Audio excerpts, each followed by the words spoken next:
Welcome back into the GSMC Sports Podcast.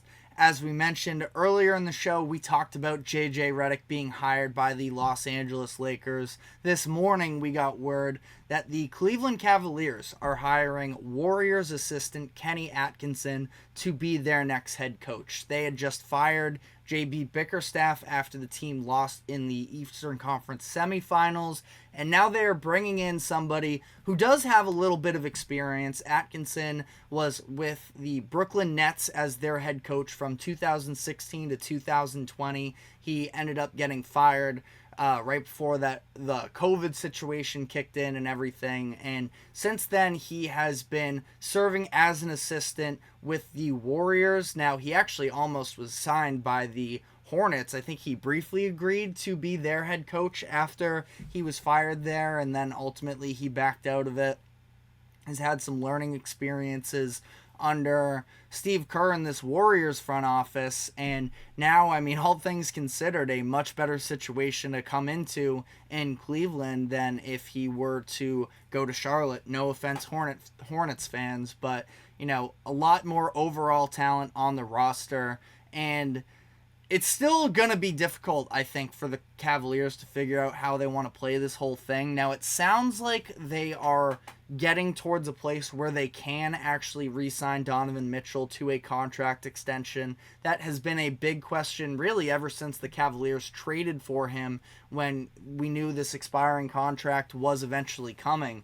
But The Athletic reported that they are confident that they're going to be able to re-sign Mitchell. They have a 4-year extension for him worth $209 million on the table that they believe is going to be enough to get him to stay. And that would obviously be massive for the Cavaliers, where Mitchell, we saw the types of performances that he was putting on last year to get the Cavaliers even to where they were in the second round.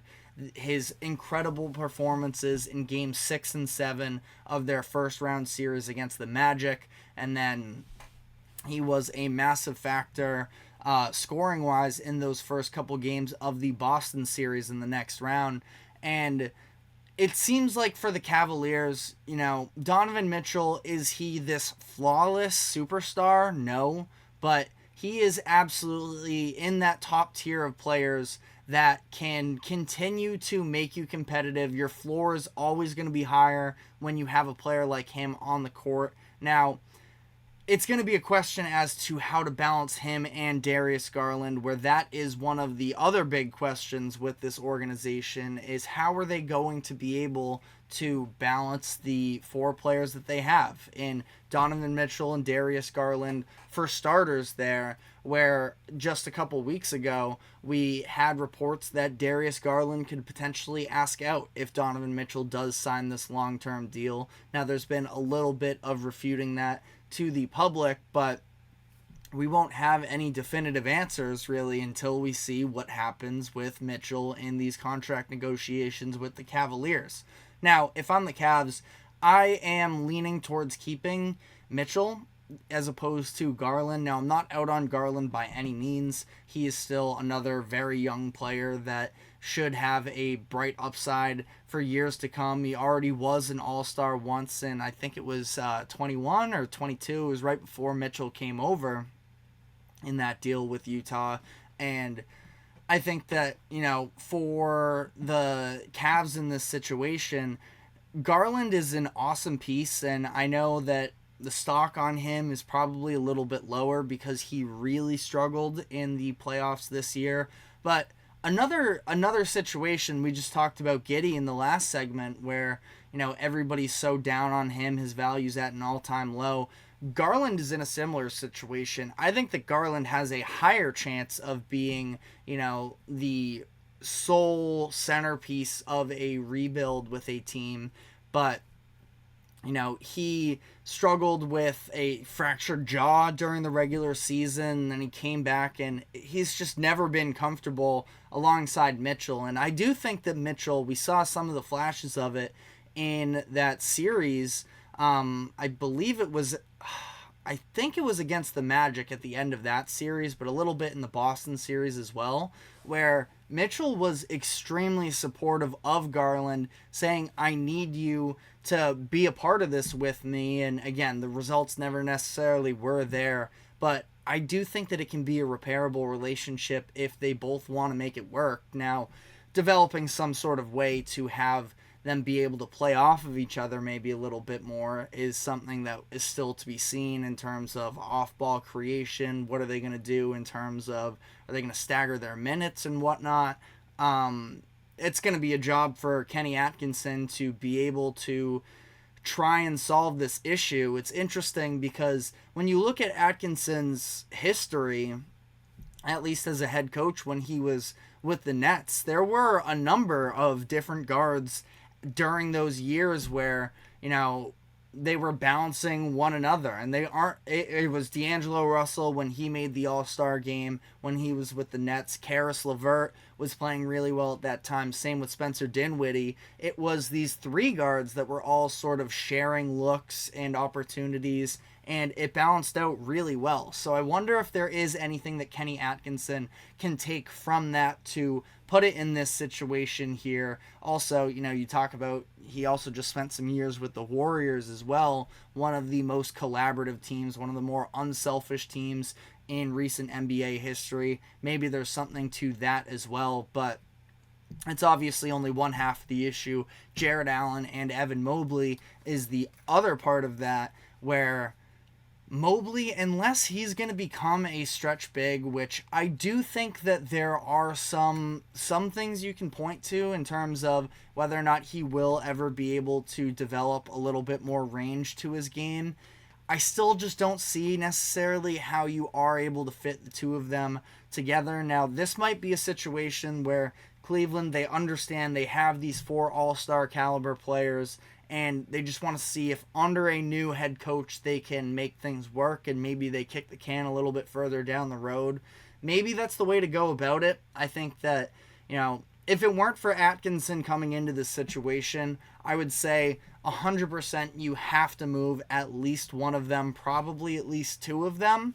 Now, I don't want to necessarily, push anybody out the door before, if Kenny Atkinson feels confident that he can make it work. Again, there's a ton of talent on the roster. Might be worth giving it a try. I just feel like we sort of know how this is going to play out. So maybe it's a trade deadline situation as well. It does feel less likely that if Donovan Mitchell is able to get this contract extension done, which the Cavaliers think that they can, that this is probably going to be mostly the makeup of what the Cavaliers are going to run into next season with. And again, I don't know if necessarily that is the right move. You let me know in the comments section whether or not you agree with it or not.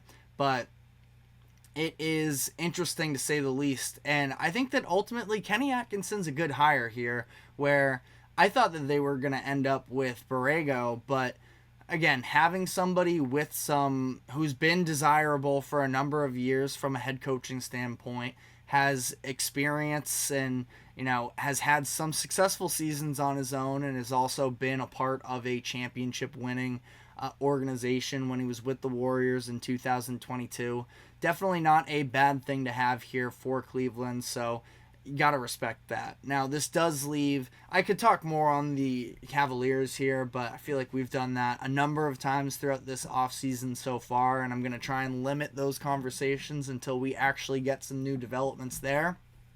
But this does leave the Detroit Pistons as the only team left with a head coaching vacancy. They came to the party a little bit late as they waited until after the finals to fire Monty Williams, and now they are coming into this head coaching search. For them, I do think that there are a number of interesting candidates that are out there for them. I think I saw that they chose to interview Sean Sweeney the other day over the weekend.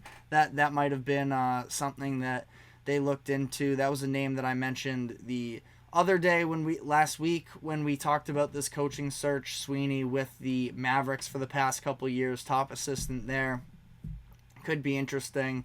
But, ultimately here for the Pistons, they can take their time in this decision now. There are going to be a lot of sort of more veteran options out there, I would say. And, for them, they're still so far away from being able to contend, but I've said it before. I think that they do have legitimate cornerstones available to them. Cade Cunningham, Jaden Ivey, Jalen Duren, plus whatever you can get out of an Asar Thompson.